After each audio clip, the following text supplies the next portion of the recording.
আমরা কোন চাঁদাবাজকে বিএনপিতে জায়গা দেব না, কোন মাদক ব্যবসায়ীকে আমরা জায়গা দেব না। শুধু তা নয়, আমরা ওদেরকে ধরে ধরে পুলিশে দেব। কিন্তু যদি আমাদের দলের মধ্যে এই রকমের কোন দুষ্ট চক্র থেকে থাকে, ভোটের দিন পর্যন্ত সময় দিচ্ছি, ভোটের দিনের মধ্যে যদি আপনারা ভালো হয়ে যান খুব ভালো কথা, আর না হলে ভোটের পরে আপনারা সাহস সঞ্চয় করবেন, ঐক্যবদ্ধভাবে এদেরকে ধরে পুলিশের হাতে তুলে দিবেন।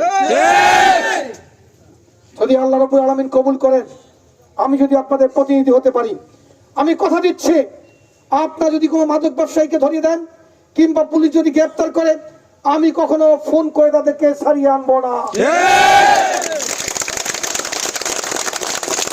কোনো চাঁদাবাজকে পুলিশ যদি গ্রেফতার করে, আমি ফোন করে তাদেরকে ছাড়িয়ে আনবো না। অর্থাৎ দুর্বৃত্তদের কোনো জায়গা হবে না। আপনারা আইডেন্টিফাই করুন।